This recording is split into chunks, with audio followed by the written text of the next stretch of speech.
he'd get a warmer welcome. And to a very large extent, he's being disappointed in that.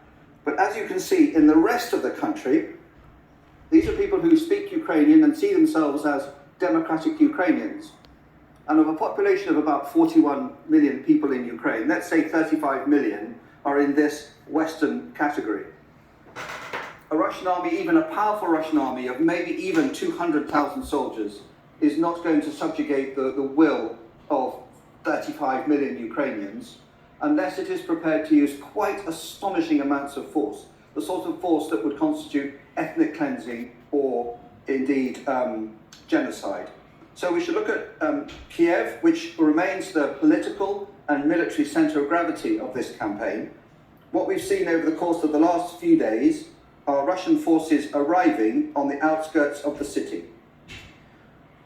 What we are now seeing are heavier Russian forces likely to be in the areas around the edge of the city, because the encounters so far have been very light forces supported by rockets and artillery and aided by special forces and irregular forces actually in the interior of the city. Very frightening for the people who are amongst that.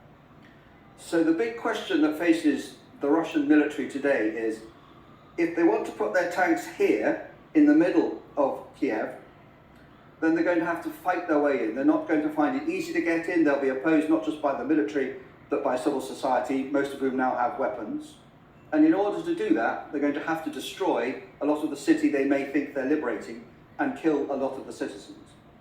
So we should absolutely have a look at some of the weaponry that may be brought to bear. And the first of these I'd like to talk about is this gun. This is called a 2S7. It's 203mm caliber. It has a range of about 37 kilometers, and it fires a shell that weighs 110 kilograms. It can also fire a nuclear shell with a yield of about 1 kiloton, 1,000 tons of TNT equivalent. So when President Putin starts to talk about nuclear options, he may have in mind something like this.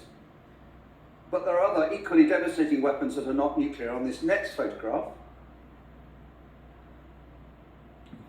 this rocket launcher fires 30 of these rockets in about 15 seconds over a relatively short range of about 6 kilometers.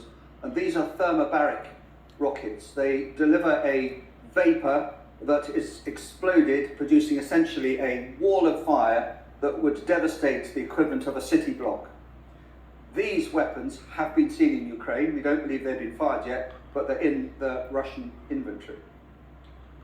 But if President Putin is thinking of nuclear options, then he may turn to this next item, the Iskander missile, a range of about 500 kilometers. In its conventional guise, it fires a missile with a 480 kilogram warhead, which is massive, with an accuracy of about 5 meters. It can be used to fire a nuclear weapon with a yield of between 5 and 50 kilotons.